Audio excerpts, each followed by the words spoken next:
Sie macht das deutsche Fernsehen schöner. Millionen schalten ein, wenn sie moderiert.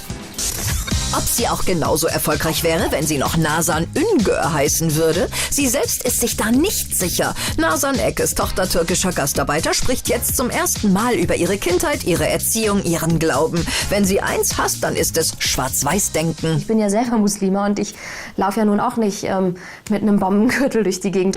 Auch andere deutsche Promis mit ausländischen Wurzeln wollen zeigen, dass die Diskussion zum Thema Integration nicht verkrampft und spießig sein muss, sondern auch locker und lässig sein kann.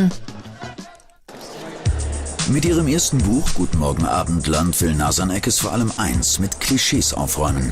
Ja, man kann gläubig sein und sich trotzdem sexy anziehen und auch ohne, dass die Eltern einen zu Hause rausschmeißen. Mein Vater schweigt da immer drüber. Ich glaube, meinem Vater ist es jetzt völlig egal, ob ich da im Rollkragenpullover sitze oder ein tief dekolliertes Kleid. Es gab hin und wieder mal Briefe, in denen ein Vater geschrieben hat, ich wäre ein schlechtes Vorbild für seine Töchter und so weiter. Aber da muss ich ganz ehrlich sagen, da stehe ich drüber. Und da entwickle ich auch eine Distanz zu solchen Dingen, weil das lässt sich mit meinem Weltbild nicht vereinbaren. Für ihr Weltbild, sagt sie, war der Kontakt zu Einheimischen wichtig. Schon Klein Nazan besuchte deutsche Kindergeburtstage. Ihre Mutter lud ihre deutschen Freunde zu sich nach Hause ein. Das hat einen sehr starken Einfluss auf meine Einstellung gehabt heute. Ich habe keine Angst, auf Menschen zuzugehen. Und das muss im Kindesalter passieren. Auch so früh wie möglich Deutsch zu lernen, hält Nazan für unbedingt nötig. Das beste Beispiel ist einfach mein Vater. Er kam eben wie viele Menschen auch in den 60er Jahren nach Deutschland und er war der Einzige von 120 Ausländern, die in einem Heim untergebracht waren, der Einzige, der es für notwendig befunden hat, einen Deutschkurs zu besuchen. Er hatte dann irgendwann die Sprache gelernt, er hatte den Anschluss, er hat dadurch viele deutsche Leute kennengelernt. Und somit hat in seinem Kopf schon auch so viel stattgefunden, was er uns dann mit auf den Weg gegeben hat. Raus mit der Sprache, rein ins Leben steht auf den Plakaten, mit denen deutsche Promis mit ausländischen Wurzeln wie Model Jana Ina, Boxer Arthur Abraham oder Fußballer Jerome Boateng fürs Deutschlernen werben, mit schwarz-rot-goldener Zunge. Sie und viele andere fordern, weg mit den Berührungsängsten, den Vorurteilen, dem Brett vorm Kopf. Und dafür muss man eine Sprache sprechen. Ich bin als kleines Kind ja bilingual erzogen worden, Griechisch und Deutsch. Mein Vater hat mir damals noch ein bisschen Türkisch und ein bisschen Albanisch beigebracht. Also ich hatte wirklich kunterbunten Einfluss und ich finde das super. Das Gespräch ist das Allerwichtigste und die Sprache ist das Wichtigste, ist unser Kommunikationsmittel. Ohne den können wir uns ja nicht mitteilen und aufeinander zugehen. Deutsch ist keine leichte Sprache. Ich habe natürlich Schwierigkeiten immer noch, aber außer Respekt vor Deutschland tue ich mein Bestes, das auch natürlich zu lernen.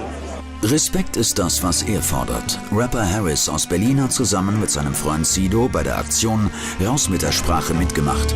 Sein Vater ist Afroamerikaner, seine Mutter Deutsche. Er will mehr glückliche, zufriedene Leute in seinem Land und weniger Meckerer. Wenn man in Deutschland leben will, sollte man sich die Kultur ein bisschen angucken, vielleicht auch ein bisschen anpassen. Man muss sie ja nicht komplett annehmen und sagen, ich bin stolz, Deutscher zu sein oder so. Man soll stolz auf seine Wurzeln sein, aber man kann hier nicht leben und sagen, das ist alles scheiße. Sein neuester Song ist sehr persönlich und provokant. Wieso wohnst du in diesem Land über 10 Jahre? Vielleicht länger und sprichst trotzdem nicht die deutsche Sprache. Du sagst, Deutsche sind scheiße, deutsche Frauen sind Dreck. Tu Deutschland bitte einen Gefallen und zieh weg. Ich glaube, manche wissen gar nicht, wie gut sie es hier haben. Ich denke mal, wo du herkommst, hast du gar nichts zu sagen. Schäm dich, über Deutschland so schlecht zu reden. Wenn du genau drüber nachdenkst, ist es schön, in Deutschland zu leben. Ich kriege nur Zustimmung und sehr viel Lob. Viele schreiben, dass ich denen aus der Seele spreche, auf jeden Fall auch. Viele schreiben auch hin, ich bin Türke, ich bin Polizist und ich finde, was Harris sagt, ist absolut wahr und so. Und es stimmt halt, dass bestimmte Leute, die sich halt nicht integrieren wollen, dann halt einfach gehen sollen. Klare Worte, mit denen Harris sich nicht nur Freunde macht. Ich bin auch schon als Nazi beschimpft worden aufgrund meines Textes, den ich geschrieben habe, auch schon als rappender Sarrazin und sowas alles. Aber wie gesagt, das ist so minimal gegen so viel Zustimmung, wie ich bekomme für diesen Song, dass es lächerlich wirkt eigentlich so, weil das sind dann wahrscheinlich genau die Menschen, die ich meine. Genau wie Nazan Ekes ist es auch Harris wichtig zu betonen, es gibt viele andere, die Lust auf Deutschland haben, die gerne hier leben und eine Bereicherung sind. Deutschland soll Multikulti sein und hier gibt es genug Leute auf jeden Fall, die sich integrieren wollen auch, die Polizisten sind, Anwälte, Doktoren, alles Mögliche. Und das geht ja auch und das ist eine kleine Minderheit, von denen ich rede in dem Song auf jeden Fall. Nicht nur das Recht auf eine freie Meinung findet Harris hier cool. Was bedeutet Deutschland für dich? Heimat, alles, Familie. Ich lebe hier, ich bin hier geboren und ich finde es einfach schön, hier zu sein. Was ich an Deutschland mag, sind so Dinge wie Kleinigkeiten im Alltag, Dinge, die man schnell vergisst, Dinge, die so selbstverständlich sind, nämlich, dass ich hier ein eigenständiges, freies Leben führen kann als Frau. Dass kein Mensch sagt, du musst das machen, du musst dich an die Regeln halten oder du darfst nur mit einem Mann gemeinsam leben. Und all diese Dinge, die sind so selbstverständlich, über die redet man überhaupt nicht. Aber für mich sind sie sehr wertvoll. Ich weiß das jeden Tag zu schätzen und das liebe ich an Deutschland. Nazans wichtigste Message: Man kann sich hier zu Hause fühlen, ohne dass man seinen Wurzeln untreu wird. Ich denke Deutsch, mein Herz schlägt Türkisch, sagt sie.